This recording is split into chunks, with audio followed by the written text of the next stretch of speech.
오늘은 봄 환절기 알러지 비염의 정상과 치료 예방법이라는 주제로 강의를 해주실 성재환 강사님을 큰 박수로 모시겠습니다.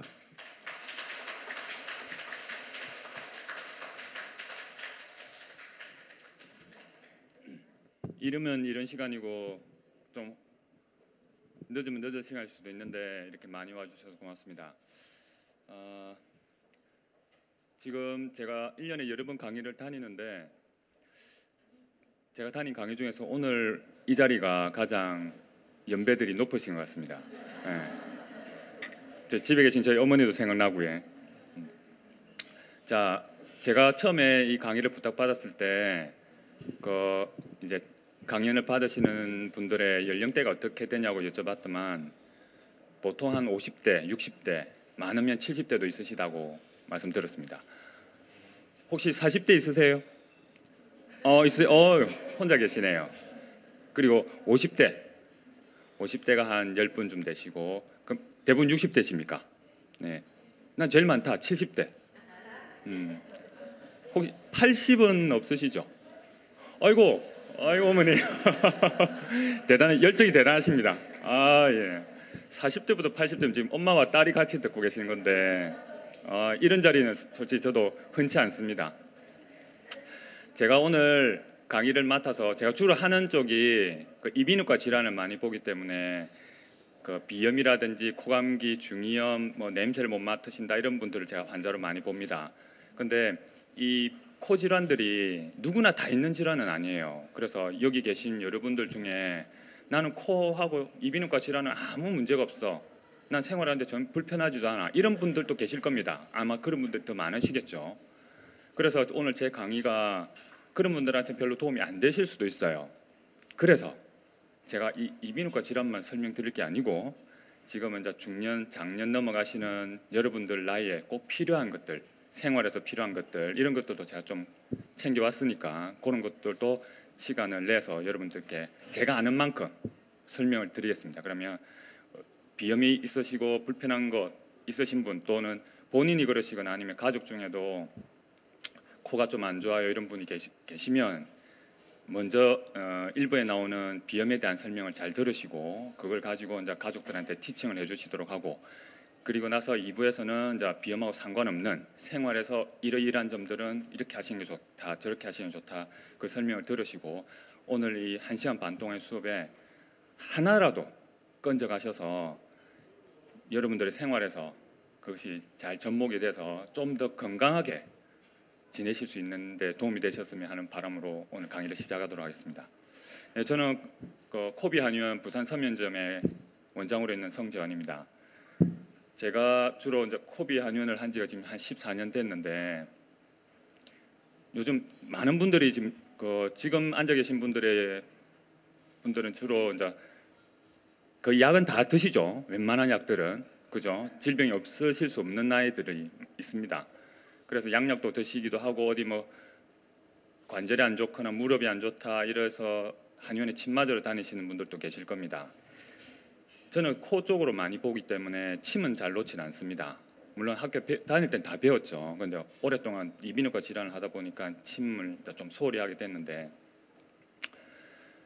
한의원에 다니시면서 여러분들이 불편하셨던 거, 그리고 양방병원에 다니시면서 또 불편하셨던 거, 이런 것들은 환자들 앞에, 의사들 앞에 가서 또는 한의사 앞에 가서 가끔은 환자분들이 말씀하실 때 자기를 자꾸 숨기는 모습들이 있어요. 의사는 자꾸 뭘 하나라도 알아내려고 이렇게 질문을 하는데 환자분들이 그냥 표현을 잘 안 하시려고 니 한 맞춰봐라. 또 특히 한의원에 오시면 그런 분들이 있어요. 손만 뚝 내밀고는 진맥해라고. 진맥으로 다 알 수 있지 않느냐고. 모릅니다.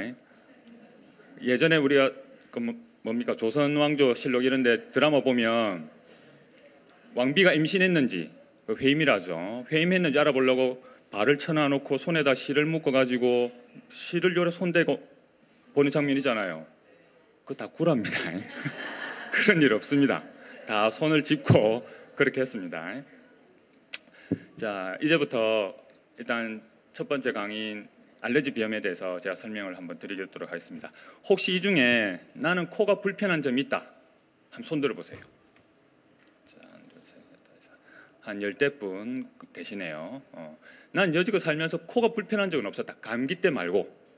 감기 때 누구나 코가 불편할 수 있죠. 그런데 살면서 한 번도 난 코가 불편한 적이 없었다. 감기 빼고에 그분도 한 10대분 되시네. 그러니까 이렇습니다. 비염이 있으신 것과 이제 감기 있으시면 이제 코가 좀 불편함 느끼실 거고, 그렇지 않고 감기 때만 잠깐 불편하고 그 뒤로는 전혀 불편하지 않으신 분들이 훨씬 많아요. 그래서 지금 이 알레르기 비염에 대해서는 간단하게 좀 빠르고, 그다음에 여러분들 비염이 혹시 있어서 불편하신 분들, 그리고 가족 중에 우리 애가 코를 훌쩍거린다, 뭐 늘 코를 곤다, 콧물이 흘러내린다, 그다음 목이 가래가 껴서 이런 소리 많이 낸다, 이런 가족들이 있으시면 지금부터 말씀드리는 내용을 잘 캐치하셔서 그 가족들한테 알려주시고 그거를 이제 빨리 좀 치료할 수 있는 방법을 찾으시는 데 도움이 되셨으면 합니다. 자, 오늘 주제는 봄 환절기 알레르기 비염의 증상과 치료 예방법입니다. 비염에 대해서 먼저 설명을 드리겠습니다. 비염이라는 거는 환자분들이 와서 저한테 여쭤보는 많은 말씀 중에 하나가 저는 감기예요, 비염이에요? 이걸 먼저 물어보세요. 근데 감기는 우리가 흔히 목이 아프다, 기침한다, 열난다, 몸살, 두통, 어실 춥다, 그다음 누른 콧물이 있다 또는 맑은 콧물이 있다, 이런 증세가 감기입니다. 근데 비염은 그것이 오래된 거예요. 최소 보름 이상. 근데 목이 아프다, 기침한다 이런 증세는 나오지 않습니다.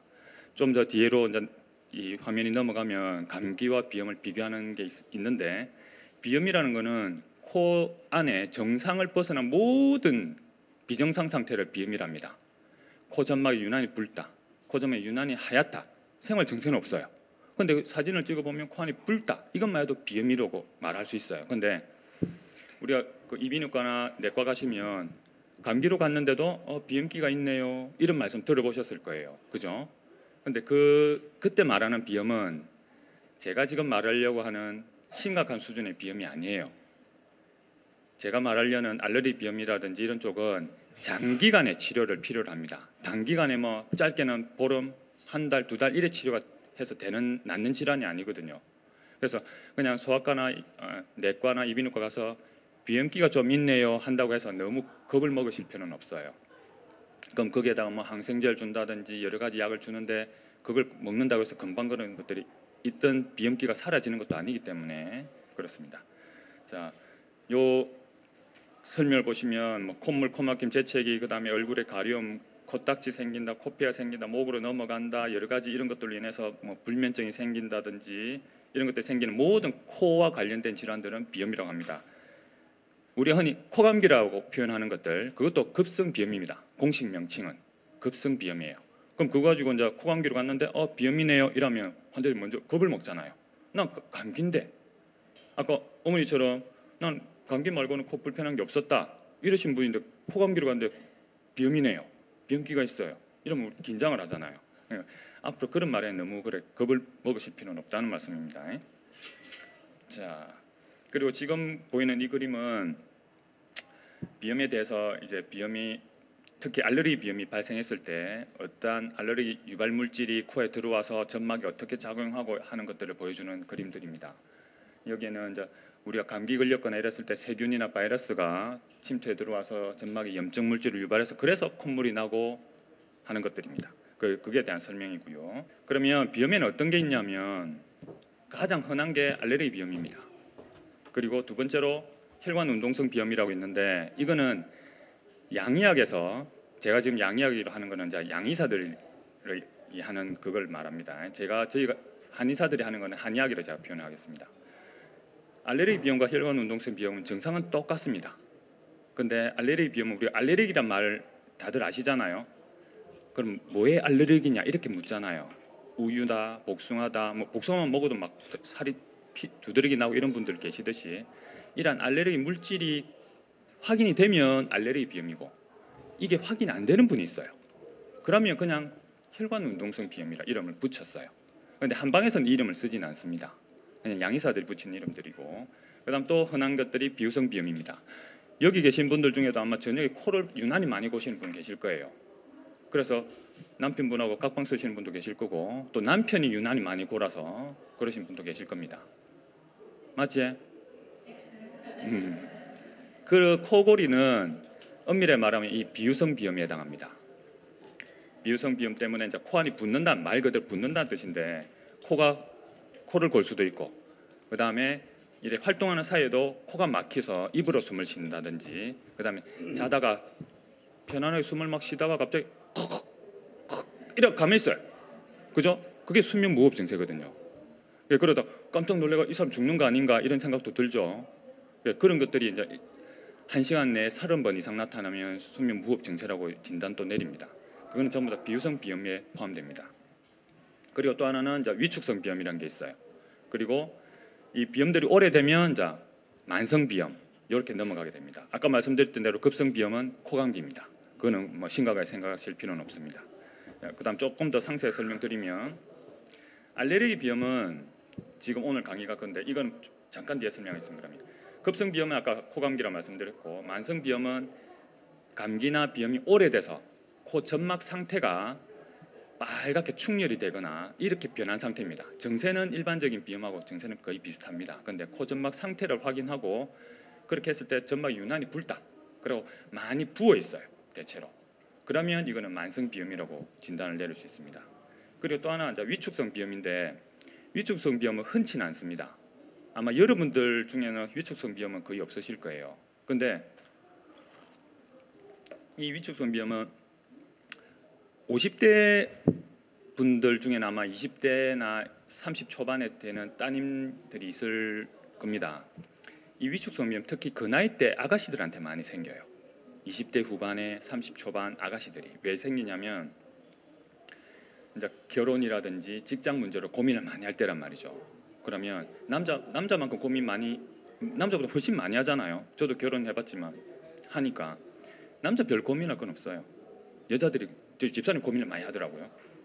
그냥 나는 하면 될 줄 알았는데 집사람은 할까 말까도 고민하고 오만 고민을 다 하더라고요. 이 20대 후반의 아가씨가 이 고민을 많이 해요. 직장을 계속 다녀야 되냐 어째야 되냐 고민을 많이 하다 보니까 몸에 진액이 말라요. 우리가 흔히 막 화가 나거나 고민을 많이 하면 그런 말들 하죠. 뭐 피가 쫀다, 뚜껑 열린다 이런 표현 쓰잖아요. 그게 몸에 진액이 빠지는 거예요. 그래가지고 건조 증세가 오는 거예요, 코에. 그래서 위축성 비염은 대표적인 증세가 뭐냐면 내시경으로 코를 사진을 찍었는데 코는 다 열려 있어요. 숨길이 열려 있는데 환자는 코가 막히다 그래요. 분명히 숨길이 열려 있는데 환자는 코가 막히다고. 또 하나는 코가 건조하다 표현합니다. 그리고 코딱지가 자주 생기고 제일 심하면 그 냄새를 못 맡는 경우도 있고 그래요. 그러면 이 위축성 비염을 진단 내립니다. 이 위축성 비염은 아마 여기 계신 분들 중에도 한 분쯤 있을 수 있어요. 유난히 예민하시고 섬세하신 분. 그리고 혈액형 A나 AB형인 분들. 저도 한의원하기 전에는 혈액형에 관심이 없었어요. 근데 환자를 보다 보니까 유난히 A형, AB형 혈액형들이 환자로 많이 오세요. 자, A나 AB형 손 들어보세요. 아유, 여러분들이 진짜 한의원의 반은 먹여 살립니다. 참 고마우신 분인데 이 참 씁쓸한 얘기입니다. 왜 A형들이 병이 많이 오냐면 스스로 만들어요. 남이 어떻게 병을 주는 게 아니고 스스로 만든단 말이죠. 쓸데없는 걱정 많이 하고 노심초사하고 옆에 사람은 뭐 요만큼만 생각하고 말 거를 보니 이만큼 생각한단 말이죠. 아, 저 사람이 저 말을 했는데 왜 저렇게 말을 하지? 무슨 뜻으로 생각을 하지? 근데 말한 당사자는 아무 뜻 없어요. 그냥 지나가는 말로 쑥 한번 던지는데 그렇게 된단 말이죠. 제 예를 들면 저는 B형이에요. 그래서 그냥 농담도 좀 하고 이런 편인데 저희 처갓집이 올 A형이에요. 네, 진짜 장인 장모님 전부 다 처제 뭐 처남 다 A형이에요. 그래 한 번은 저도 먹는 걸 좋아해서 좀 뭐 맛있는 맛집도 찾아다니고 이런 편인데 한 번은 저희 집사람한테 야 우리 엔겔 지수가 좀 높으니까 좀 줄이자. 이제 엔겔 지수가 생활비에서 외식비가 차지한 비용이거든요. 엔겔 지수를 좀 줄이자 했더만 이제 저희 집사람 또 별 생각 없이 또 그 얘기를 했어요. 처갓집 가가지고 성서방이 엔겔 지수가 좀 높다더라. 뭐 그냥 농담삼아 얘기했어요. 그랬더만은 우리 장모님이 와 저같이 보니까 내 뭐 음식 불러줘서 그렇다더나 이래 물으시고, 그다음 저희 장인어른은 성서방이 한의원 말고 뭐 다른 사업을 하려더나 뭐 돈을 따로 좀 더 모아야 되겠다더나 이런 얘기를 하셨다더라고요. 저한테 직접 하진 않으셨는데 이제 집사람 통해서 들었어요. 그 말 듣는데 너무 웃긴 거예요. 전 진짜 아무 생각 없이 그냥 외식비가 좀 많으니까 조금 줄이자 뭐 이 말만 했을 뿐인데 A형들은 그렇게 생각하시더라고요. 그 뒤로는 처갓집 가서도 농담을 좀 줄였습니다. 왜냐하면 심각하게 생각하실까 봐 그랬어요. 그래서 A형 분들은 마음을 조금 비우셔야 돼요. 그래야 건강해져요. 다른 걸 떠나서 건강에 사시려면 생각을 줄이셔야 돼요. 그러니까 타고난 게 쉽지는 않겠지만 어떻게든 뭐 지금 50대 60대 되시면 크게 이제 그거 할 거 없잖아요. 먹고 사는데 아주 막 내가 하루 벌어서 하루 먹어야 될 수준이시면 아마 이 자리에 안 계시겠지, 그지? 지금 나가서 일을 하시고 계셔야 되겠죠. 그러니까 자식 뭐 결혼할 자식이 있다든 이런 분들은 자식은 자식 문제입니다. 저도 제가 자식이고 또 이제 결혼해서 아버지가 돼보고 나니까 제 일은 제가 알아서 했거든요. 어머니한테 크게 기대지 않고. 저도 제 새끼가 나중에 크면 그냥 네 알아서 해라, 네 하고 싶은 일 알아서 찾아서 하고, 제가 이렇게 길을 막 터가지고 이렇게 가라 이렇게 가라 이렇게 해주고 싶진 않아요. 그렇듯이 여러분들도 지금 이제 진로를 앞두고 있고 결혼 앞두고 있는 자식분들한테는 너무 마음을 쏘지 마시고 그냥 지 팔자대로 갑니다. 그러니까 특히 A형 분들은 너무 마음 쓰지 마세요. 그러셔야 병 안 생깁니다. 그러면 지금부터 이제 알레르기 비염에 대해서 본격적으로 설명드리겠습니다. 알레르기 비염의 증상을 보면 일단 첫 번째는 맑은 콧물입니다. 아까 알레르기 비염이 있다고 하셔서 손을 드셨던 한 15분 정도 중에서 그분들은 전부 다 콧물이 있으실 거예요. 코를 풀면 맑은 콧물. 푸시는 분도 계실 거고, 아니면 코를 풀어 잘 안 나오는데 코 안에 항상 콧물 때문에 막혀 있는 분도 계실 거고, 그다음 콧물이 앞으로는 안 나오고 뒤로만 자꾸 넘어가시는 분이 있어요. 그걸 후비루라고 합니다. 그리고 두 번째로는 코막힘입니다. 세 번째로는 재채기를 하게 되죠. 그래서 맑은 콧물, 코막힘, 재채기가 알레르기 비염의 3대 증상입니다. 그 중에서 맑은 콧물이 꼭 있어야 됩니다. 맑은 콧물이 없는 비염은 알레르기 비염이라 진단 내리지 않아요. 재채기나 코막힘은 아까 말했던 비유성 비염으로 넘어갈 수도 있는 거기 때문에 그렇고, 이 세 가지를 제외해서는 이제 눈이나 코가 가려워서 자주 부비는 사람이 있어요. 특히 애들이 많이 그럽니다. 유치원생 손주들이나 아마 늦둥이를 두신 분이 계시다면, 아까 요 40대 어머니한테는 아마 어린 애도 있을 수 있겠죠. 그러면 이 눈이나 코를 자꾸 부비고 파고 이런 애들이 있어요. 그것도 비염의 가능성을 지켜보셔야 됩니다. 그리고 이 재채기하고 콧물 증세는 아침에 제일 심합니다. 아침에 일어났을 때 방에서 거실로 나오는데 벌써 온도차가 나거든요. 거기서 코가 꽉 막히기 시작하면서 막 콧물이 나온다든지 재채기를 합니다. 이런 증세가 있고, 이제 낮 동안 활동을 하면 몸에 열이 오르면서 그 증세가 현재 줄어듭니다. 지금은 이제 이 시간대면 비염이 있으신 분들도 조금 수월할 때예요. 그러다가 이제 2, 3시 되면 더 체온이 올라가면 아예 편하다가 저녁 때부터 다시 또 이 증세가 나타나기 시작하죠. 알레르기 비염에는 이 핵심적인 증세 말고도 눈물이 많이 날 수도 있고, 코가 막혀서 두통이 날 수도 있고, 또 심하면 냄새까지도 못 맡으실 수 있어요. 그리고 애들 경우에는 이제 이것이 오래돼서 중이염이 되거나, 그다음 축농증, 그다음에 목에 감기 증세 같이 인후두염 이런 것들도 발생할 수 있습니다. 이건 서울대 대학병원 그 의학 정보에서 제가 발췌한 겁니다. 자, 그리고 알레르기 비염이 있으면, 알레르기란 말이 원래 라틴어로 모른다는 뜻입니다. 그게 아토피하고 비슷한 말입니다. 그래서 알레르기와 아토피는 같이 움직입니다. 그래서 알레르기 비염, 아토피, 그다음에 천식, 요 세 가지가 알러지 마취를 하나가 있는 사람은 그 나머지 두 개가 순차적으로 나타날 가능성이 높습니다. 그래서 아마 요 중에 계신 분들 중에서도 지금까지 살아오면서 난 이 세 가지를 다 겪었던 분들 계실 거고, 이제 그 중에 하나를 이제 시작하시는 분도 계실 거고, 어릴 때 이미 다 지나왔었던 분도 있을 거고, 가족 중에 아토피와 알러지 비염, 천식 이걸 갖고 계신 분들 제법 있으실 거예요. 그러면 전체 알레르기 비염에서 40% 50% 가까이가 천식을 갖고 있다 있고, 또 천식 환자 중에서는 25에서 70%까지 만성 축농증도 있다고 얘기돼 있고요. 그다음 천식 환자의 70% 이상이 또 알레르기 비염을 동반하는 경우가 많습니다. 자, 다음을 보겠습니다. 그리고 저희가 이제 알레르기 비염 증세로 가지고 저희 한의원 오시면 이제 사진을 찍고 진단을 하죠. 그럼 진단할 때 가장 중요한 게 뭐냐면 아까 말씀드린 콧물이 있어야 됩니다. 맑은 콧물을 가지고 있는데 거기에다 재채기, 코막힘, 가려움 증세를 동반합니다. 그러면 가려움까지는 없는 경우도 많아요. 가려움이 있을 때는 조금 더 중증에 해당합니다.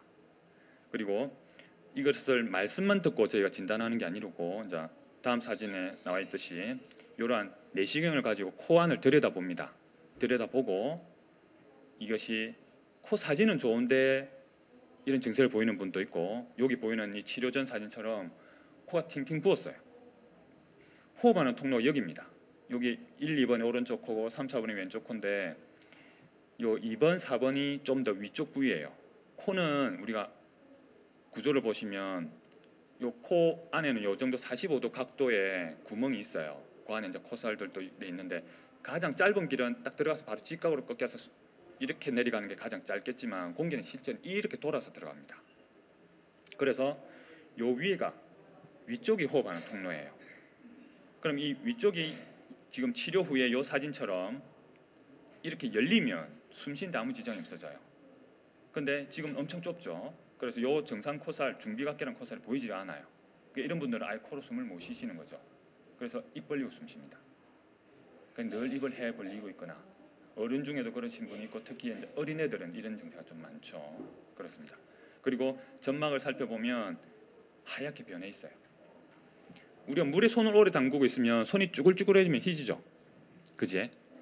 콧물이 항상 코에 고여 있었기 때문에 이 코 점막이 하얗고 쭈글쭈글하게 변해요. 그런 상태를 이제 지나면 팅팅 붓게 되죠. 지금 요 그림처럼 그렇습니다. 자, 코 안을 보는 비내시경을 통해서 이제 코 점막이 창백해져 있느냐, 부었느냐, 그리고 콧물이 맑은 콧물이냐, 누른 콧물이냐, 그 다음에 콧물이 목 뒤로 넘어가느냐 이런 것들을 따지고 그 다음에 환자분의 나이와 생활 그리고 직업 이런 것도 따져서 이분이 비염이 얼마나 상황인가 아닌가를 확인하고 저희가 이제 진단을 내립니다. 왜 그렇게 꼼꼼하게 보냐면 비염 진단을 내리고 나면 환자분들이 일단 감기가 아닌 것에 대해서 좀 실망을 하세요. 다운이 되거든요. 그리고 비염 치료는 길어요. 알레르기 비염 같으면 거의 6개월 걸립니다. 그럼 일단 겁을 먹죠. 근데 지금 제가 거짓말을 하는 게 사실이 그러기 때문에 냉정히 말씀드립니다. 한 6개월 걸립니다. 돈도 한 100만 원 이상 듭니다. 이런 말씀드리면 환자분들이 겁을 먹고 치료를 안 하시려는 분이 있어요. 그럼 어쩔 수 없죠. 그렇다고 제가 일단 한 달 해보세요. 이렇게 말씀드리면 한 달? 뭐 별 부담 안 되니까 한번 해볼까 이렇게 생각하실 수 있는데 안 낫거든요. 한 달이면. 한 달에 낫는 알레르기 비염 환자는 없어요. 제 경험상. 딱 한 명 20일 만에 낳은 애가 14년 동안 한 명 있었어요. 암만 빨라도 2달은 최소 걸립니다. 그런 경우도 몇 년에 한 번 나타나요. 근데 제 욕심을 부리자고 한 달 해보세요 이랬다가 조금 호전되는데 비용이 부담스러워서 뭐 여러 가지 상황을 못 하겠다 하면 안 한 것과 똑같아요. 그래서 저는 아예 처음부터 막 6개월 치료하실 각오가 없으시면 치료하시지 말라고 합니다. 왜냐하면 효과 없거든요. 그 안에 중단하는 건 의미가 없어요. 자, 그리고 다음으로 넘어가겠습니다.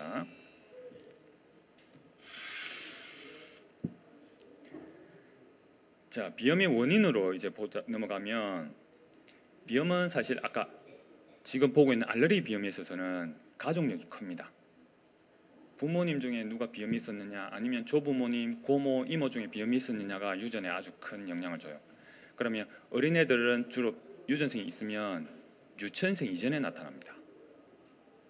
초등학교 이후로 비염이 나타났어요. 고등학교 어른이 돼서 나타났다는 것은 부모 탓을 하실 필요가 없습니다. 그거는 본인의 생활에서 나타난 거예요. 그런데 유치원 이전에 나타났다. 가장 제가 본 환자 중에 어린애 환자는 생후 1개월이었습니다. 생후 1개월 환자 4명을 제가 비염 진단을 내렸어요. 그중에 한 명은 제 친한 친구 아들내미인데 걔는 학교 다닐 때부터 계속 고등학교 때부터 코를 늘 훌쩍훌쩍하고 막 이런 친구였어요. 그런데 얘가 이제 늦둥이를 얻었는데 딱 한 달 만에 저한테 왔는데 아니 코에 꽉 막혀 있어요.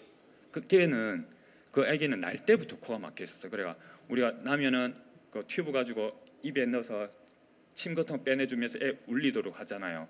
걔는 그거 하면서 콧물도 빼줬다 하더라고요. 왜냐면 코로 숨을 못 쉬니까. 그렇게 한 달을 끌다가 저한테 왔었거든요. 걔도 제가 치료를 했습니다. 심하면 그런 애들은 키가 잘 안 커요. 비염이 있는 애들은 잘 때 숙면을 못 취하기 때문에 성장 호르몬이 적게 나서 키가 안 커요. 아마 잘 보시면 주변에 알레르기 비염 알았다는 분이 있으면 키 큰 분이 그다지 많지 않아요. 그리고 또 하나는 공부가 안 돼요.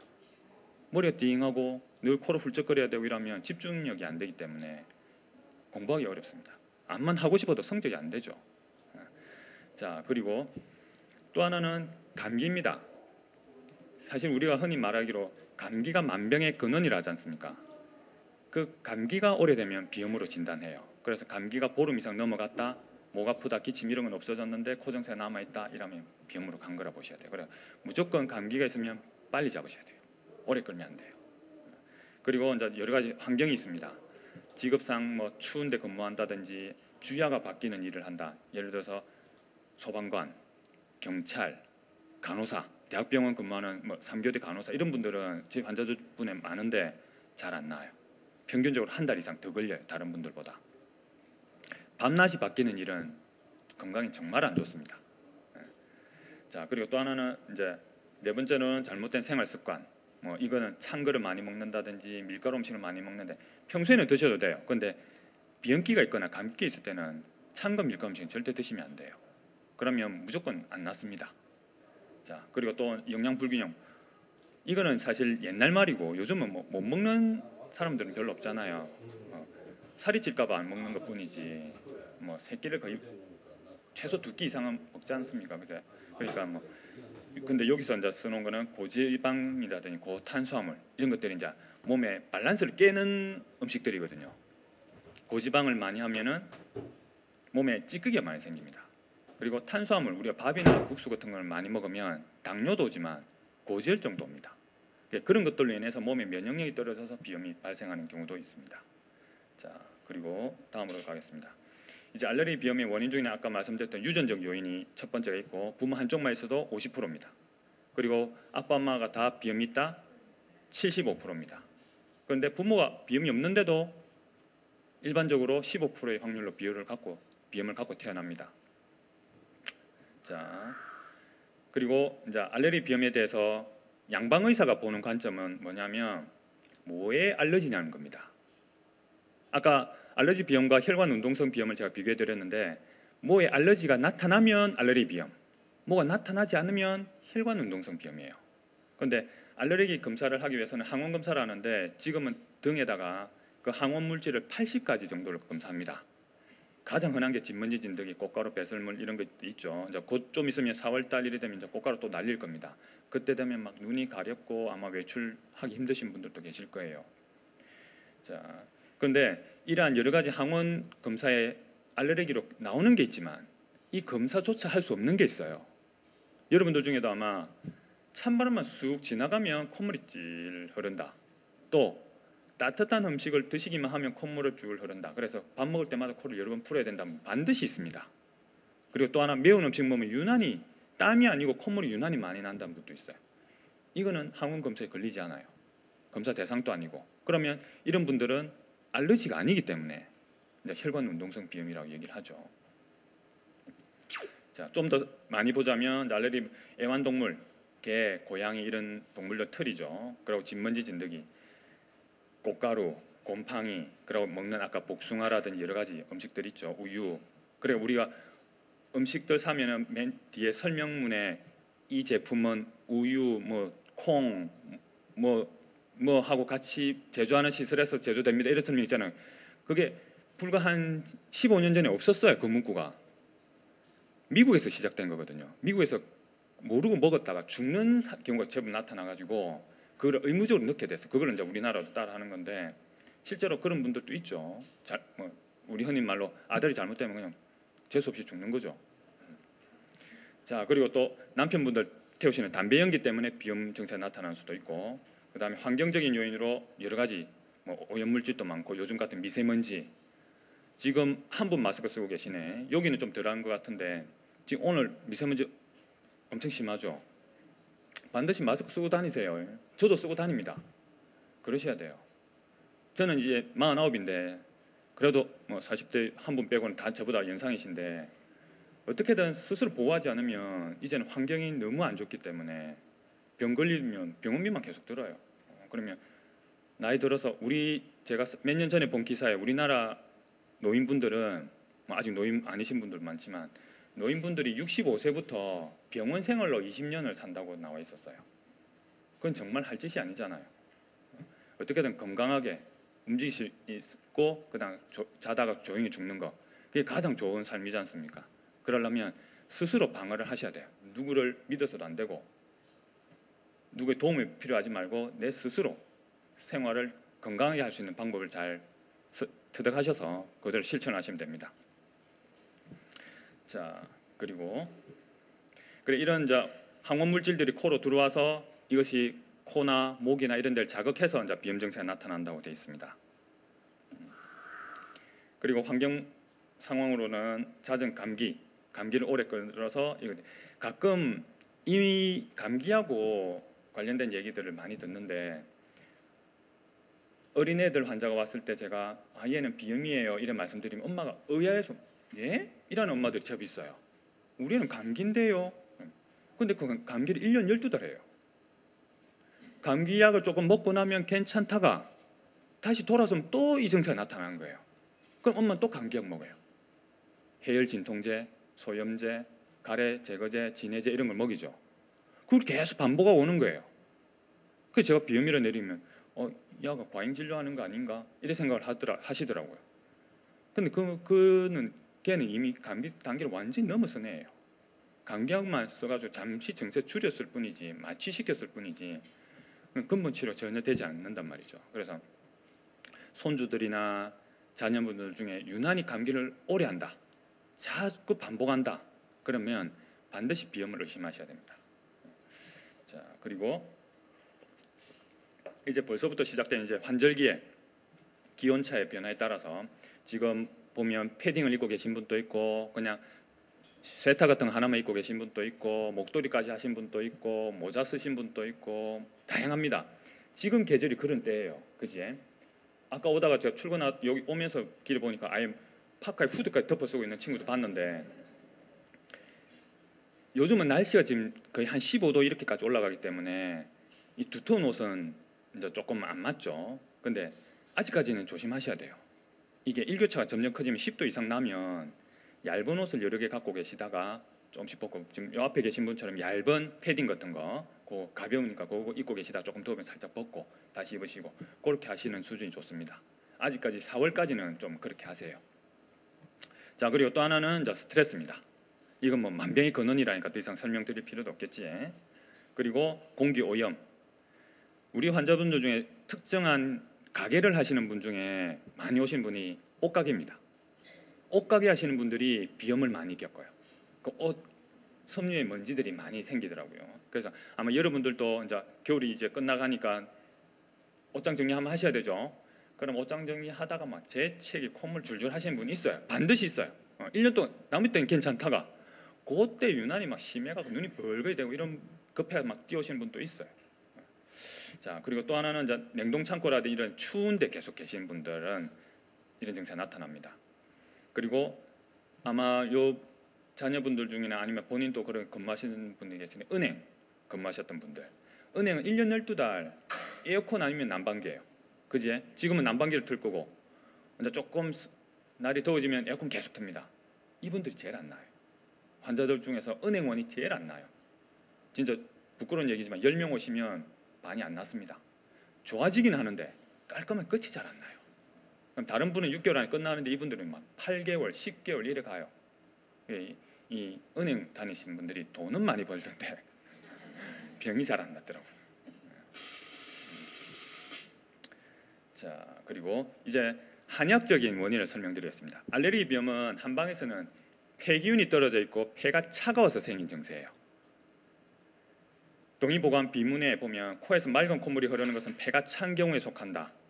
코가 막히는 것은 모두 폐에 속한다. 풍한사에 상하면 코가 막힌다. 풍한사가 우리 흔히 말하는 감기 같은 양방으로 치면 바이러스, 세균 이런 것들입니다. 그런데 이 코가 찬다는 걸 어떻게 알 수 있냐면 물론 따뜻한 약을 씁니다.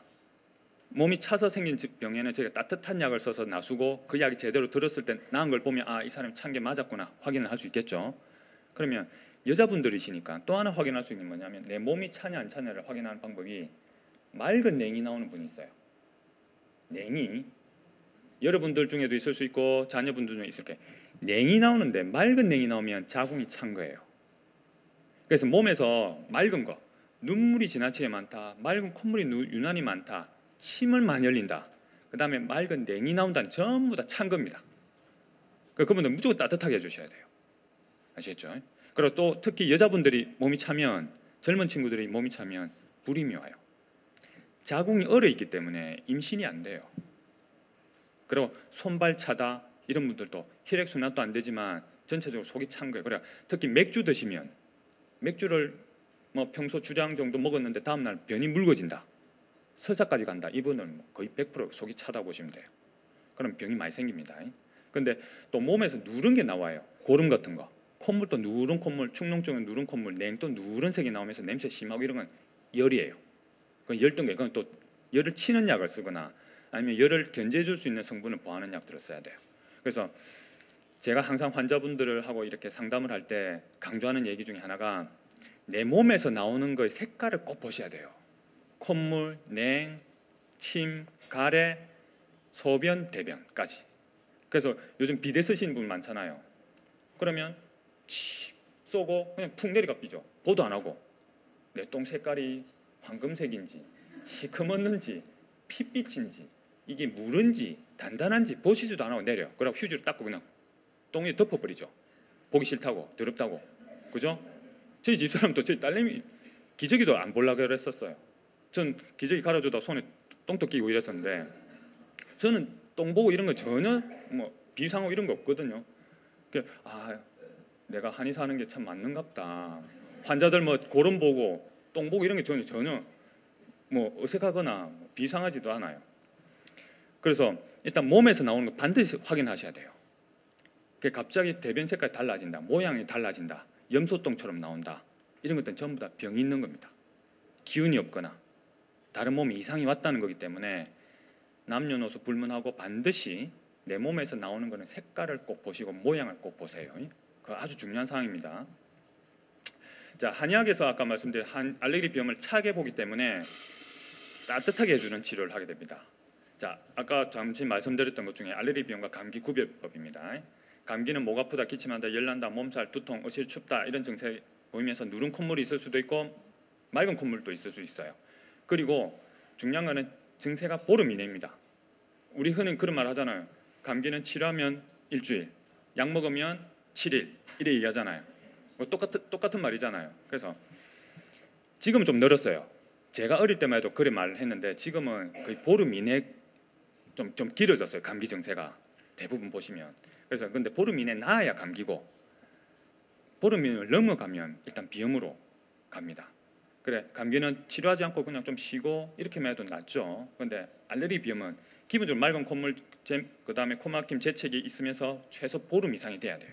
그래서 저도 이 증세 나타난 지 얼마 됐어요? 한 열흘쯤 됐어요. 그럼 아직 그냥 감기로 봅니다. 감기약을 며칠분 준다든 이렇게 해서 끝내요. 그런데 이것이 치료했는데도 계속 안 낫고 오래 가면 이미 비염으로 넘어간 단계로 봐야 됩니다. 그래서 치료는 몇 달이 걸립니다.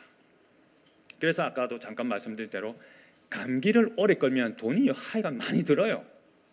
여러 병도 생기고 비염으로도 갈 수도 있고 또 보약을 드셔야 될 수도 있고 하기 때문에 감기 걸리면 무조건 쉬세요. 만사제 쳐놓고 쉬고 따뜻한 물 많이 드시고 몸 따뜻하게 하시고. 자, 이 비염이 오래되면 어떻게 생기냐면 무슨 문제가 생기냐면 이제 주로 애기들 얘기들이 좀 많은데 코가 막히면서 머리가 안 맑아집니다. 그러면 집중력이 떨어지고 공부를 하고 싶어도 공부가 안 돼요. 자, 또 하나는 코가 막히면 잘 때 입을 벌리고 숨 쉬어요. 아마 지금 여러분들 중에서도 아침에 일어나시면 입이 바짝 말라 있는 분이 계실 거예요. 계세요 혹시? 나는 그렇다. 그런 분들은 내가 잘 때 코로 숨을 못 쉬었다는 뜻입니다. 그러면 코가 막혔다는 뜻이거든요. 그러면 지금 여러분들이야 뭐 다 커시고 더 성장할 게 없지만 애들은 성장기인 애들은 성장 호르몬이 적게 나와요. 밤 11시부터 새벽 2시까지 사이에 성장 호르몬이 제일 많이 나옵니다. 그래서 손주들이 잠을 잘 안 자고 늦게 자려고 한다든지 특히 유치원생 그리고 초등학교 저학년 애들이 늦게 자려면 뭘 하세요? 니 일하면 절대 키 안 큰다고 하셔야 돼요. 그래 무조건 애들은 10시쯤에 잠이 들어야 됩니다. 저도 저희 딸내미 이제 중학생인데 10시쯤 되면 무조건 자라고 들어보냅니다. 공부도 하지 말랍니다. 들어가 자라고. 잘 아시다시피 이제는 공부 잘한다고 성공한 시대가 아니잖아요. 어머니 세대는 더 그랬고 저만 해도 공부만 잘하면 그냥 팔자가 정해졌어요. 그지? 제 친구 중에는 공부 잘하는 애들은 다 공무원, 판검사, 뭐 변호사, 뭐 교수 돼 있고 저도 뭐 한의사 돼 있지만 이렇단 말이죠. 근데 지금 시대는 안 그래요. 공부 잘한다고 성공한 시대가 아니에요. 이제는. 진짜 몇몇만 의사 또 한의사 저처럼 이제 내 자식이 의사나 한의사 되면 잘 살 것 같습니까? 아닙니다. 인공지능이 나왔는데 뭐 얼마 전에 그 가천 길병원인가에서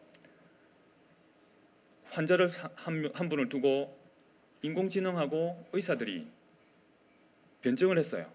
그래가지고 그 인공지능이 이 환자는 이런 병이다, 이런 치료를 해야 된다고 제시를 하고 의사가 자기도 이 병이다, 이 약을 써야 된다 이런 식으로 했어요. 그래 그 환자한테 선택권을 줬어요. 아주머니 환자 한 분이 AI가 지시한 대로 난 하겠다고. 그래 넘어갔어요. 그래 지금 그 인공지능이 환자를 변증하는 게 지금 95% 이상의 확률로 높아졌어요. 그래 지금 가끔 신문 보시면 앞으로 없어질 직업이라고 나와요. 많이 나오거든요. 자주 나옵니다. 거의 매년 나옵니다. 그 중에 의사가 반드시 10위 안에 들어가 있어요. 약사도 들어가 있고.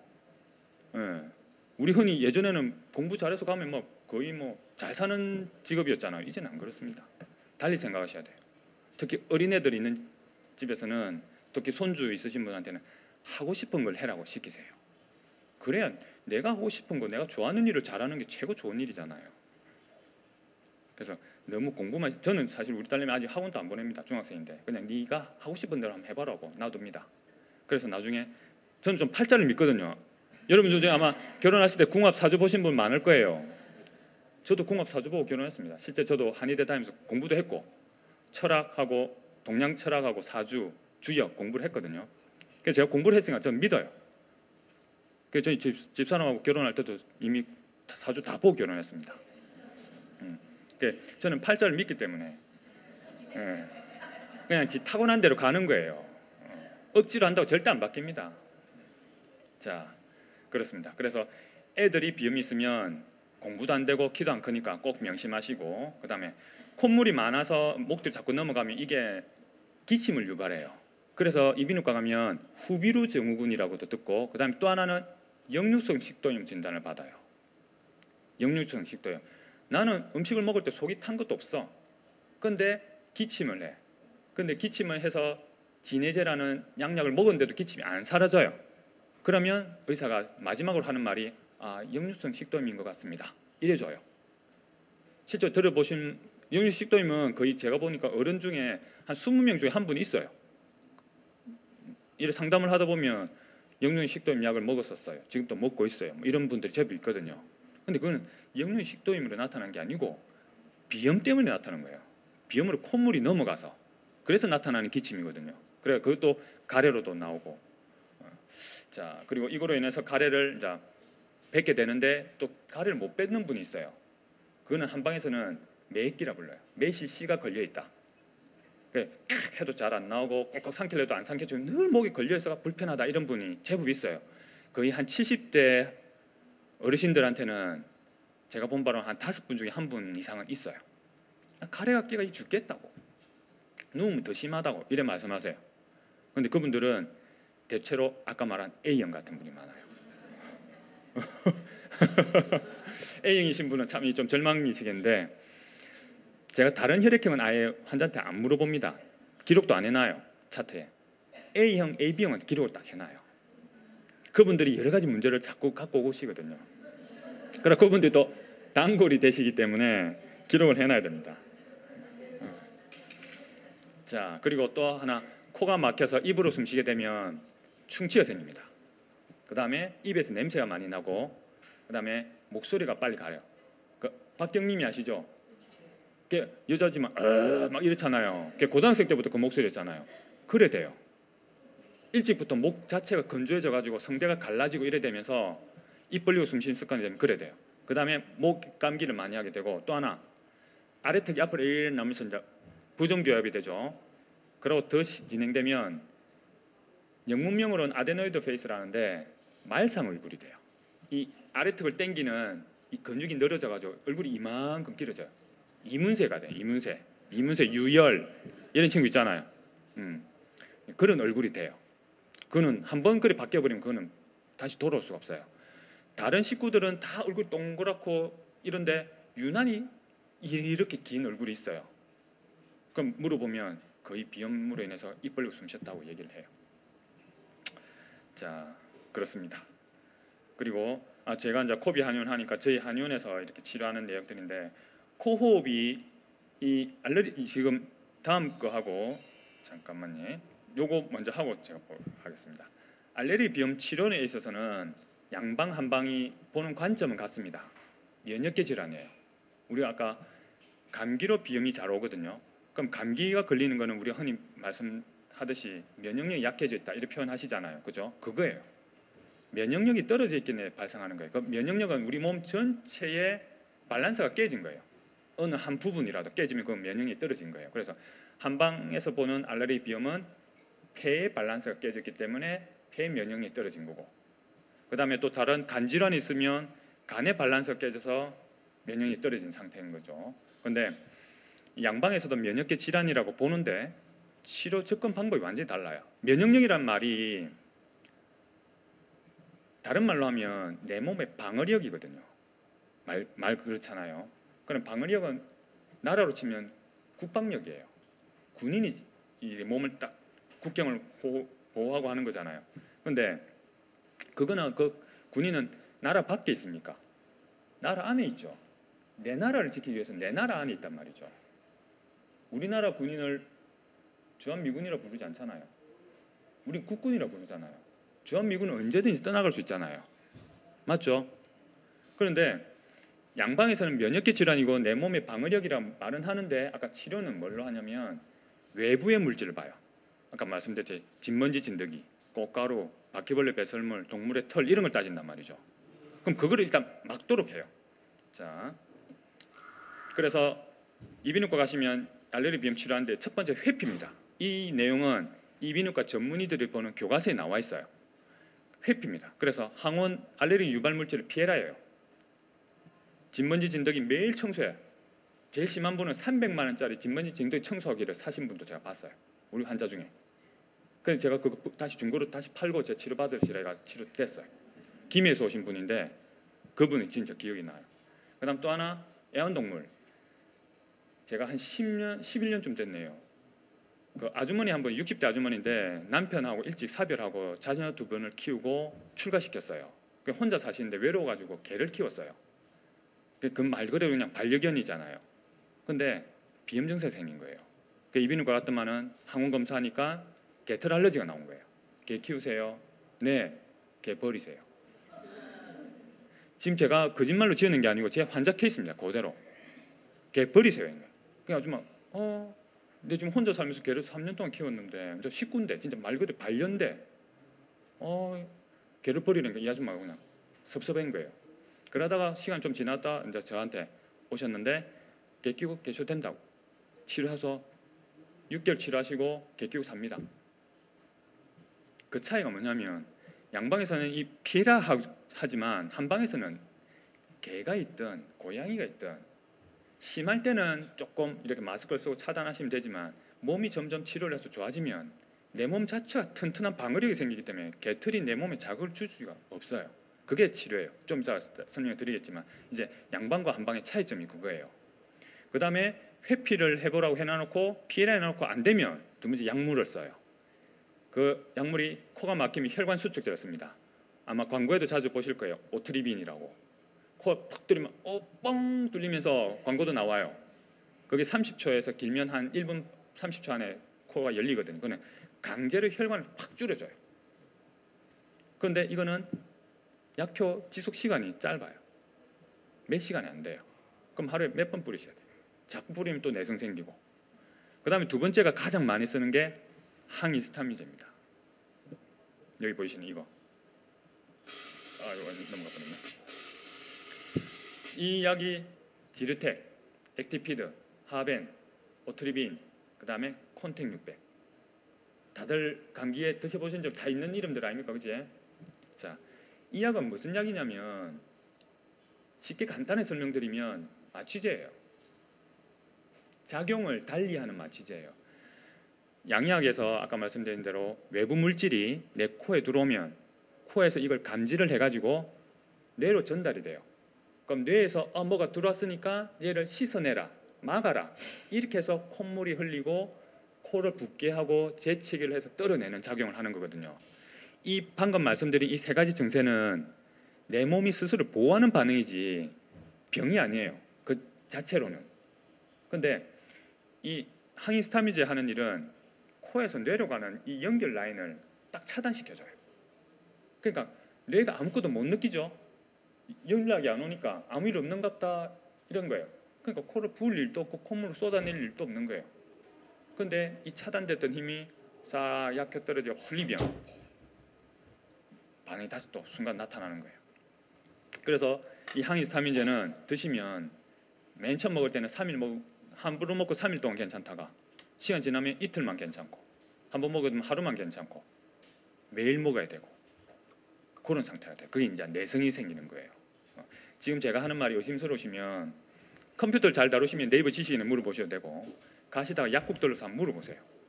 항히스타민제 먹으면 내성이 안 생기는지. 반드시 생깁니다. 자, 그리고 항알레르기 약, 크로몰린이라는 약을 가지고 주로 만드는 것들이고, 그 다음에 제일 심한 경우가 스테로이드를 씁니다. 스테로이드는 많이 들어보셨죠? 근데 스테로이드를 쓰게 되면 이게 약효는 제일 강력해요. 근데 이게 부작용이 뭐냐면 인대나 근육을 녹여요. 이거는 뭐 신문으로도 많이 나와 있고 기사로도 많이 나와 있어요. 그러니까 스테로이드를 오래 쓰면 관절 안 좋으신 분들 많이 맞죠. 스테로이드 주사도 맞고 하시죠. 이것도 마찬가지로 일시적으로 통증을 줄여주지만 자꾸 반복해 쓰시면 안에 있는 힘줄이나 이게 녹아버리기 때문에 영구적인 손상이 와요. 그럼 인공관절 심해야 되거나 이래 되죠. 그러니까 인공관절 같은 게 무릎 안 좋으신 분들 많으실 거예요. 아마 엘리베이터 없었으면 여기까지 못 올라오셨을 분도 계실 건데, 인공관절 잠깐만 말씀드리면, 인공관절은 제가 한의사긴 하지만 저도 환자 없을 때는 막 인터넷 검색하고 이런 게 의학 정보들 나오는 걸 매일 스크랩을 하거든요. 지금 제가 가져온 이 자료는 사실 제가 갖고 온 게 100분의 1도 안 됩니다. 오늘 1시간 반짜리 강의라서 제가 1시간 반짜리 강의는 제가 다닌 적이 없어요. 거의 3시간, 4시간짜리를 주로 다니는데 오늘 도대체 무슨 말씀을 해드릴까? 알레르기 비염 정말 간단하게 설명드린 것밖에 안 되거든요. 근데 그것만 하면 또 관심 없으신 분도 계시기 때문에 다른 얘기도 이제 좀 섞을 건데, 이 인공관절은 한 번 하게 되면 15년 뒤에 반드시 다시 해야 돼요. 최대 15년 안에는. 그래서 최대한 인공관절 수술을 늦춰야 돼요. 60살에 인공관절 수술했잖아요. 그럼 75 안에 반드시 또 해야 돼요. 근데 그 사이에 인공관절이 움직이면서 내 몸에 있는 다른 원래 있던 조직들이 같이 부서져요. 그래서 인공관절 수술은 최대한 미루시고 한 70 넘었다. 그러면 정 못 참겠으면 하세요. 제가 왜 70 넘었다에 말씀드리냐면 평균 수명이 84세니까 막 평균인 그 나이에 돌아가신다 보고 그럼 70살에 최대한 늦춰서 그렇게 하세요. 이건 제가 하는 말이 아니고 양방 의사가 권한 말이에요. 양의사가 권한 말이거든요. 자, 그리고 알레르기 비염에 있어서 이비인후과 지금 마지막으로 하는 게 수술입니다. 아까 보여드렸던 사진 중에 코살이 많이 부어 있더라 아닙니까? 그 점막을 잘라내자 그래요. 실제로 그걸 잘라내고 오신 분이 많아요. 요 사진하고 요 사진이 붓기가 다르니까 이런 점막들 잘라내자 그래요. 근데 이건 절대 자르시면 안 됩니다. 제가 몇 분의 환자, 지금까지 한 세 분 정도의 환자는 보자마자 그냥 가시라고 했어요. 치료 안 된다고. 보낸 분이 전부 다 저 점막을 다 잘라낸 분이에요. 그래가 이분은 이 정상 코보다도 이 코살조차도 없어요. 그래가 딱 내시경에 딱 넣자마자 코 뒷벽이 다 보여요. 이걸 왜 잘라내면 안 되냐면 이 점막이 우리 몸의 체온을 조절하는 기능을 해요. 자, 이 중에 코 수술하신 분도 있으실 거고 많으실 건데 러시아 사람하고 저 베트남 사람하고 이래 얼굴을 한번 비교해 보세요. 딱 지금 이미지가 떠오르시죠? 자, 베트남 사람은 콧구멍이 커요. 맞지? 코가 짧죠? 맞지? 러시아 사람들은 코가 길고 콧구멍이 좁아요. 그래서 우리나라 성형외과 가서 제 건물의 밑에 층이 그 하늘 성형외과거든요. 그럼 거의 8층이 전부 다 아예 성형외과 건물이에요. 그럼 전부 요래가 나와요. 요 막 테이프 붙이고 요래 나오거든요. 왜 그런 차이가 있는지 아세요? 러시아 사람과 베트남 사람이 왜 코 구조가 다른지. 그렇죠. 근데 왜 코가 그리 달라요? 기온차량은 딱 와닿잖아요. 너무 추운데 하고 그 다음에 열도 지방 가까우니까 기온차량을 아실 거예요. 왜 그럼 그 구조가 그래 다를까? 자, 코끝에서 폐까지 공기가 들어가는데 0.3초 걸립니다. 순식간이에요. 진짜 순식간에 들어가요. 근데 동남아 가면 공기가 우리 사람의 체온은 36.5도잖아요. 근데 저기 동남아 가면 기온이 내 체온보다 더 높아요. 그러니까 굳이 공기를 대필 필요가 없어요. 암만 추워도 내 체온보다 떨어지는 일은 거의 없거든. 그러니까 굳이 공기를 한꺼번에 많이 들이쉬는 게 좋아요. 차라리. 그럼 대필 필요 없으니까 이 점막이 코 안에 구멍이 넓은 거예요. 근데 러시아 기온 영하 40도까지 내려가는 기사 보셨죠? 그럼 40도 영하 40도가 36.5도 순간적으로 76.5도의 온도를 맞춰야 돼요. 그러려면 어떻게 해야 되겠어요? 더 코 안에 오래 머물러야 되겠죠. 그러니까 코가 길고 한꺼번에 코가 공기가 많이 들어오면 못 대표요. 그러니까 조금씩 들어오게 만들려고 코가 좁은 거예요. 그런 이유가 다 있어요. 예. 그런데 그 코를 공기를 대피는 게 요 점막이 한단 말이에요. 얘들이 한단 말이죠. 근데 이걸 잘라내 버렸어요. 그럼 공기를 대필 수가 없어요. 우리나라는 사계절이 있기 때문에 영하 5도도 있다가 30도 이렇게도 올라가잖아요. 그렇기 때문에 수시로 왔다 갔다 해야 돼요. 코 점막이 적당히 조금 근데 그 양이 진짜 미세하게 움직여요. 암만 추워도 이게 이만큼 부었다가 이렇게 안 해요. 그냥 약간만 움직이는데 알레르기 비만자들은 이랬다가 안 줄어들어서 여기서 계속 놀고 있는 상태가 되는 거죠. 근데 이걸 잘라내신 분들은 제 환자 케이스로 보면 그때 50대 후반 아저씨인데 젊을 때 이 코 막힘이 심해가지고 이걸 다 3번을 수술해서 잘라냈어요. 코 뒷벽이 다 보여요. 그분 표현 그대로 해볼게요.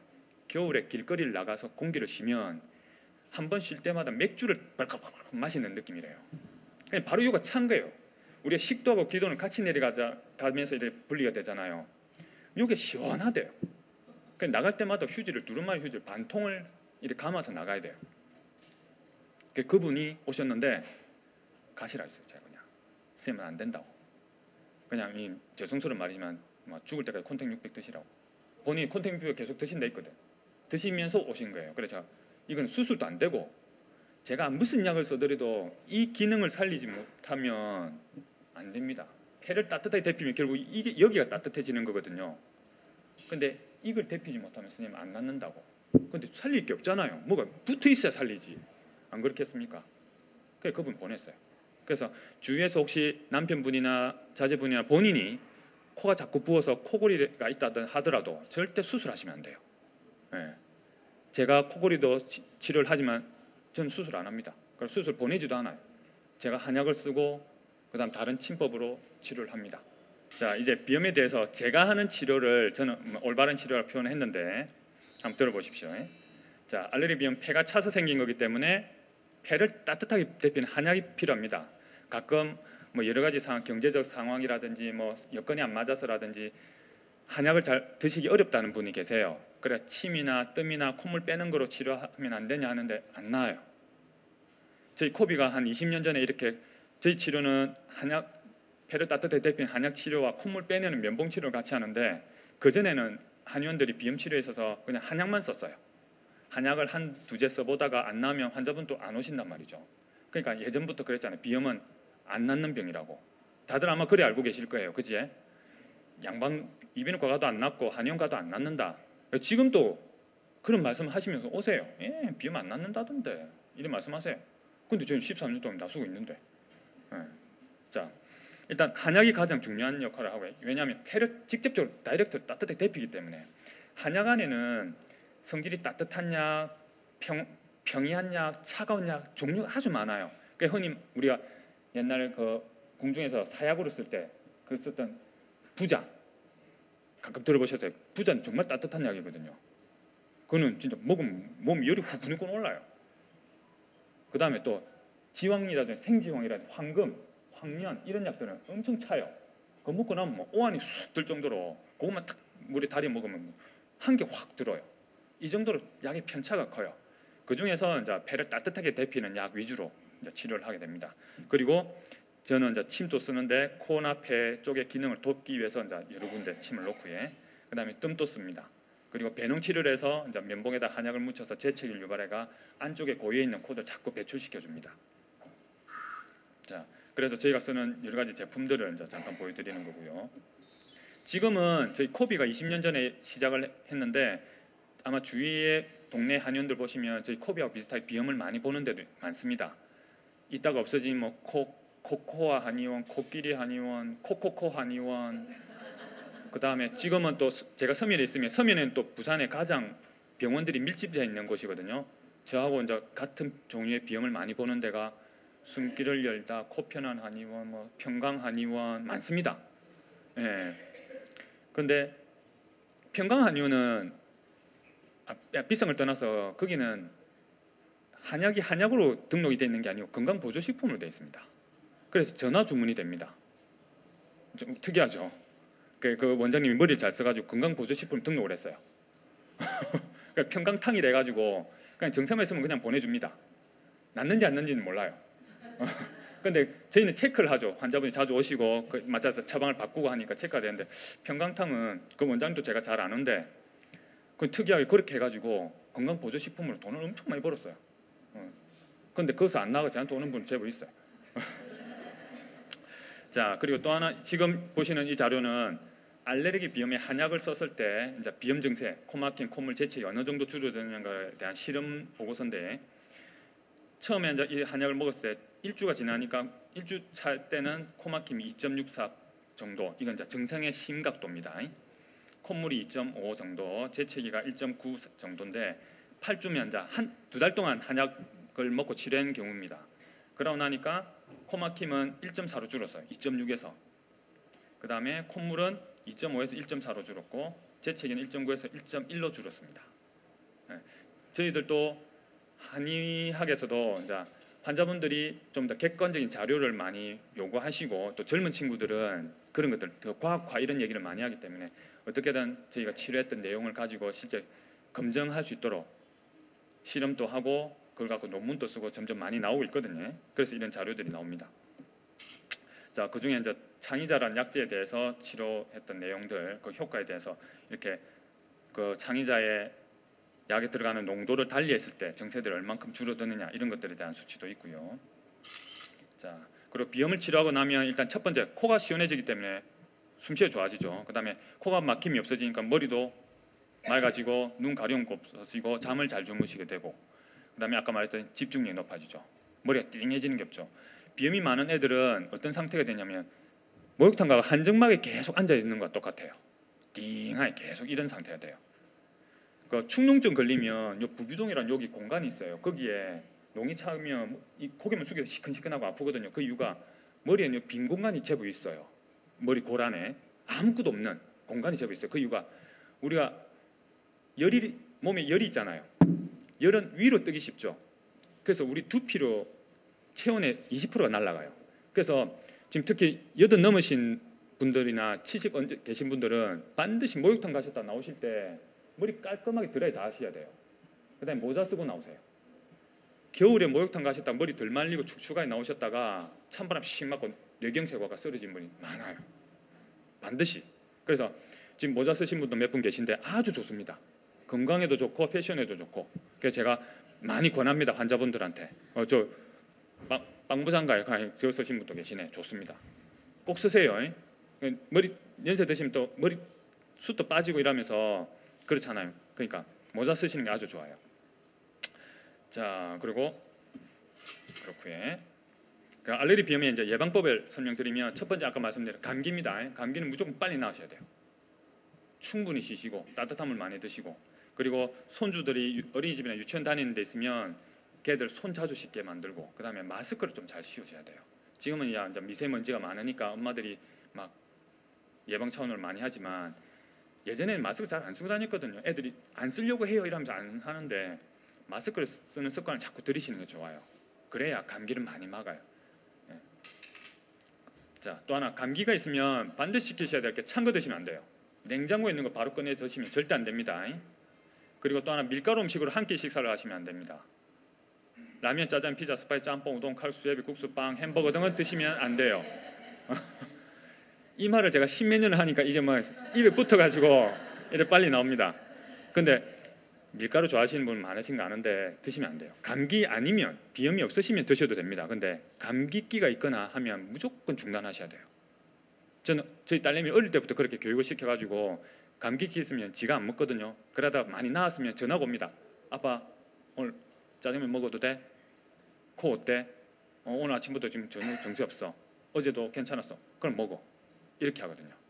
그러니까 습관 붙이기 나름이에요. 그러니까 손주들한테 그냥 감기기 있으면 무조건 찬 거 밀가루 음식 올스톱. 정수기 찬물도 안 됩니다.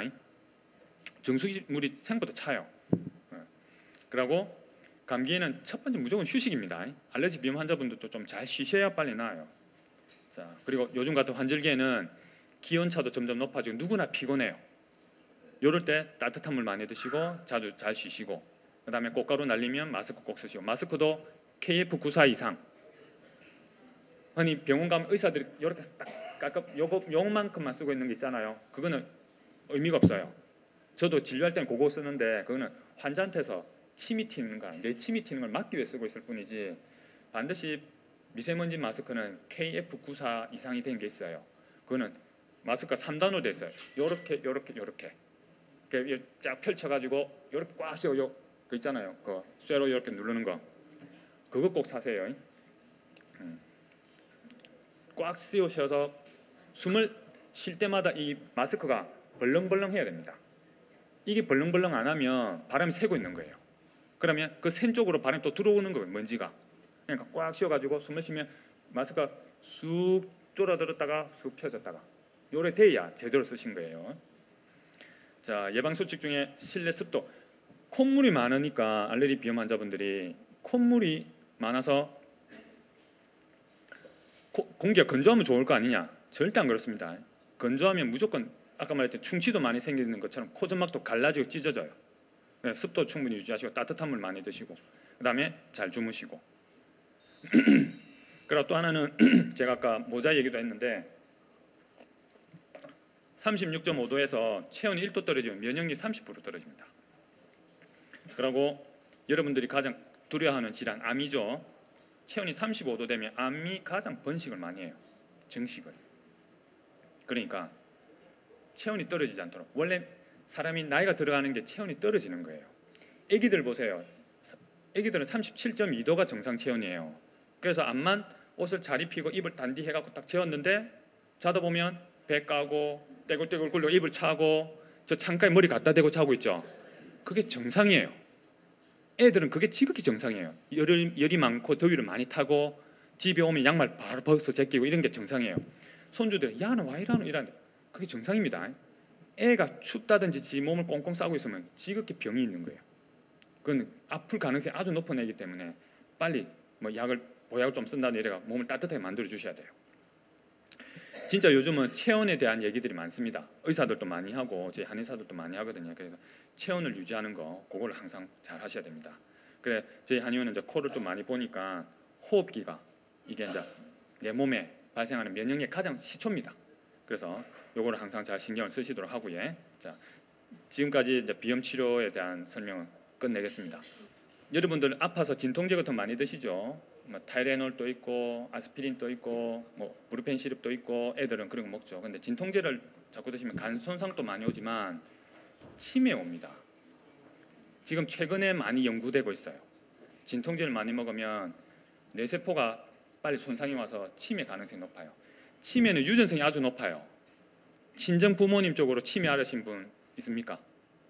없으세요? 있죠. 그러면 꼭 본인도 걱정을 하셔야 돼요. 조심하시고 흔히 치매 예방으로 인터넷 고스톱도 치라 하시잖아요. 그런 것도 하세요. 근데 지금 모습 보니까 정정하신 것 같네. 저희 외할머니가 치매 앓으셨다 진짜 거짓말 안 하고 벽에 똥칠을 하셨거든요. 근데 저희 어머니가 그런 기미가 있어요. 예, 그래가지고 지금 약간의 건망증이 좀 심하신 편이라서 제가 약을 드리고 있거든요.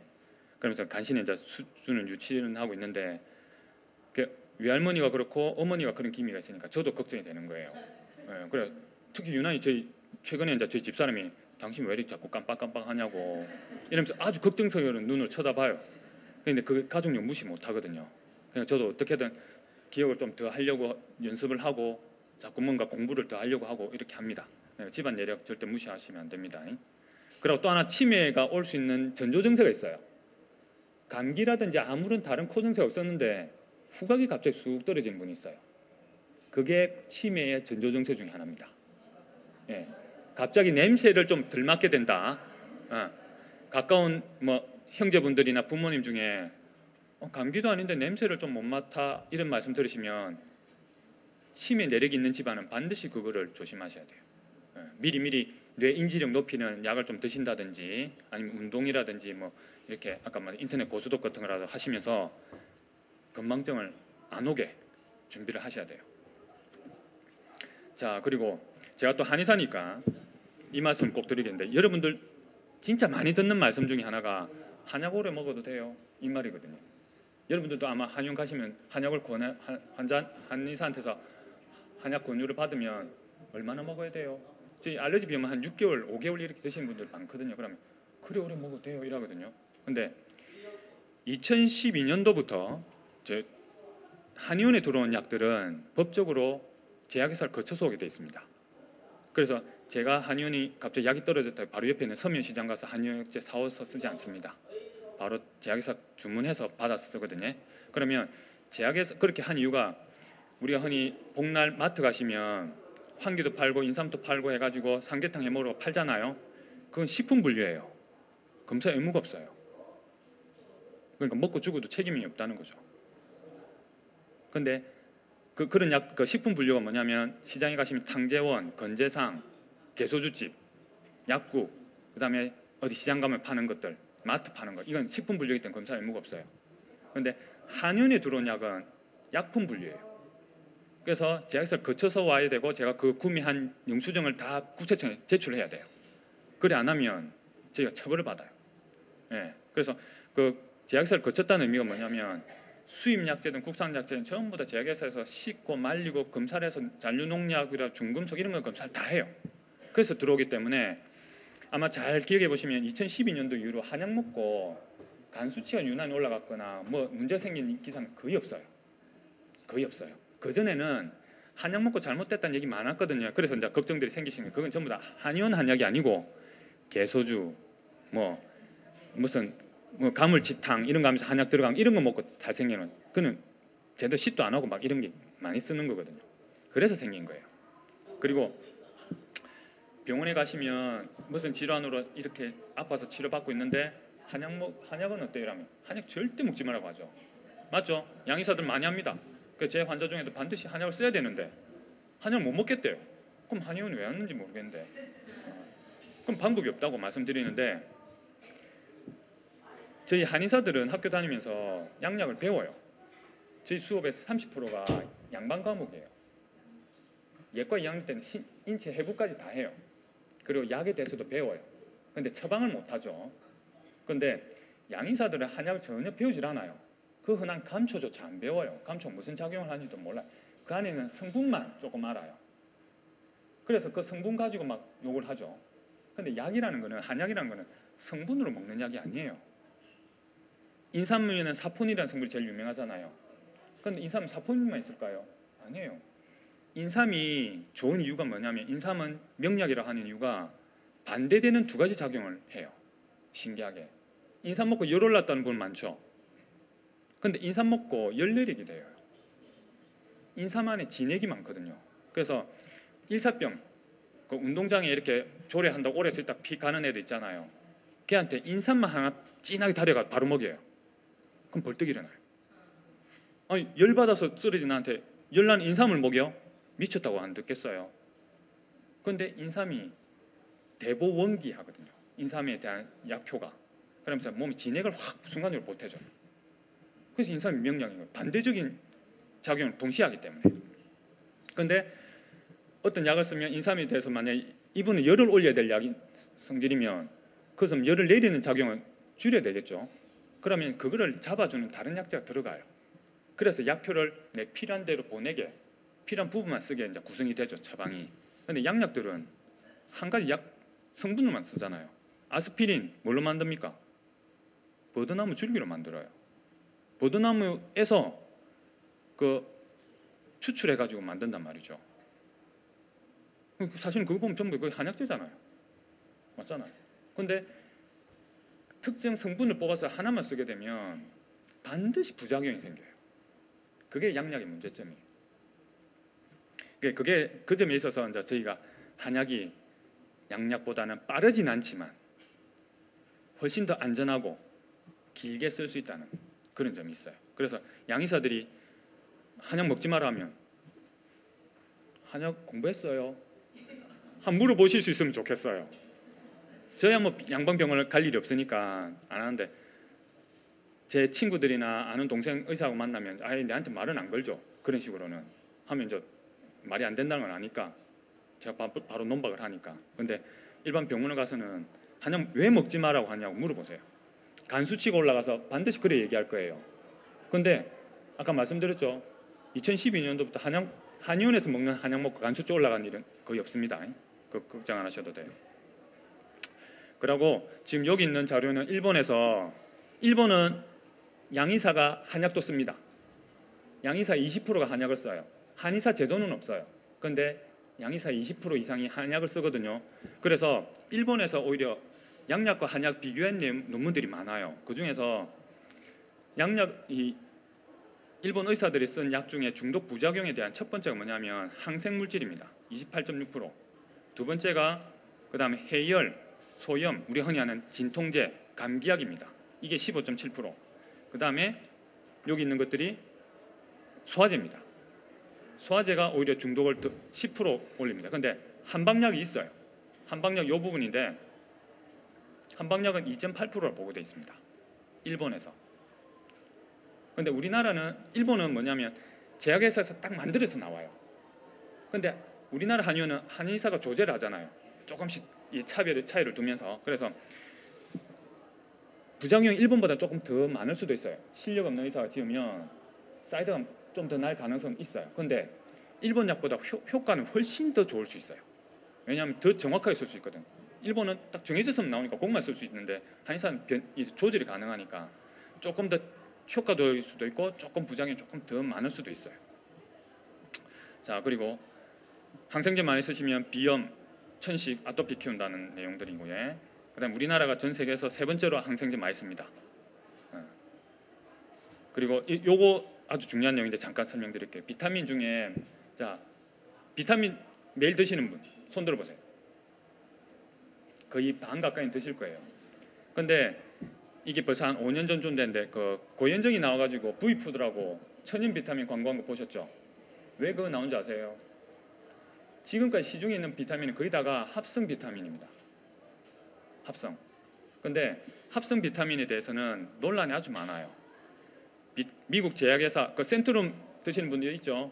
미국에서 제약회사가 수입의 50%가 거의 비타민으로 수입을 얻어요. 그러니까 미국에서 나온 논문은 비타민을 먹어야 된다고 나와요. 그런데 미국하고 상관없는 저기 스칸디나비아나 유럽 쪽에서 나온 논문에는 합성 비타민이 오히려 생명을 단축시키다는 보고는 엄청 많아요. 오히려. 근데 그 중에서 비타민 C는 합성이나 천연이나 별 상관이 없어요. 근데 비타민 A, 베타카로틴, 비타민 B, 비타민 E, 토코페롤 이런 것들, 비타민 D까지 이거는 합성 비타민 드시면 생명이 줄어든다고 아예 보고가 많아요. 그러니까 저는 저희 어머니한테도 비타민제 드시라고 안 해요. 나이가 지금 80 다 되셨는데 비타민 드시지 마시랍니다. 대신에 과일 꼬박꼬박 드세요. 제철 과일 싼 거 그냥 그거 충분히 드시면 됩니다. 고추이파리 비타민 C 훨씬 많아요. 아시죠? 그런 거 드시면 됩니다. 그리고 또 하나는 사실 이거 가지고 좀 한 30분 말씀드리려 했는데 또 하나는 여러분들 집에서 식용유 쓰시죠? 카놀라유 쓰시는 분. 카놀라유 버리세요. 예, 카놀라유는 독입니다.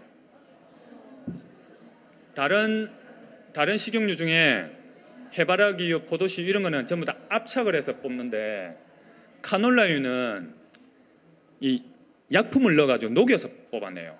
근데 그 단계가 여러 단계가 거치기 때문에 이 화학물질이 많아요. 그래서 카놀라유 보시면 제일 싸요. 그럴걸요? 맞지? 그래서 뭐 포도씨유 뭐 파면서 옆구리로 끼워놨어요. 카놀라유 잘 끼워놔요. 예. 다른 씨는 괜찮은데 카놀라유만은 드시지 마세요. 그거 드시면 고지혈증도 오고 아주 안 좋습니다. 비염이 있으신 분은 녹차 드시지 마세요. 녹차는 기본적으로 성질이 차기 때문에 몸이 차다. 아까 말씀드린 몸이 찬 그 상황은 제가 몇 가지 말씀드렸죠. 냉이 있다든지 손발이 자꾸 차다든지 맥주 같은 거 먹으면 또는 여름에 시원한 수박 좀 먹고 나면 막 변이 묽어지는 이런 분들은 녹차 드시지 마세요. 녹차는 성질이 많이 차기 때문에 속에 병이 많이 옵니다. 그렇고 뭐 속이 뜨뜻하든 차든 제일 좋은 차는 생강차, 그 다음에 귤껍질차, 그 다음에 또 제가 당귀차 이런 것들 좋습니다. 칡차도 괜찮고요. 감기 걸렸을 때 좋고 모가차도 좋고. 근데 차로 마실 것 같으면 이건 절대 끓이시면 안 돼요. 막 10분, 20분 이래 끓이시면 안 되고 우려내야 돼요. 차로 드시려면. 한약으로 할 것 같으면 이거 2시간씩 막 100도씨 이상에 계속 압력을 넣어 끓이거나 이래 하는데 차로 드실 것 같으면 우려내셔야 돼요. 귤껍데기 그 진피차도 우려내셔야 돼요. 그걸 끓이시면 무컹무컹해져 가지고 쓴맛이 막 나와요. 그러니까 생강차든 이런 것들 우려내시는 게 오히려 낫습니다. 근데 약으로 쓰실 것 같으면 자 오랫동안 다리셔야 되죠. 자 그렇습니다. 그리고 아까 말씀드린 한약은 간에 별 손상을 주지 않는다는 거. 그리고 심지어는 간병에도 쓰는 한약 처방들이 많이 있습니다. 지방간에도 쓸 수 있고 하니까 너무 두려움 갖지 마시고 어디가 아프시거나 궁금한 데 있으시면 집 근처 한의원 가셔서 일단 상담을 받아보세요. 상담 받으시고 그때 가서 뭐 치료하지 않으면 그때 결정하셔도 되니까 미리 겁먹고 한의원 가면 비싸다던데 그러실 필요 없습니다. 자, 긴 시간 동안 제 강의 들으셔서 고맙고요. 앞으로 건강하신 생활을 하는데 제가 조금이라도 도움이 됐으면 감사하겠습니다. 고맙습니다.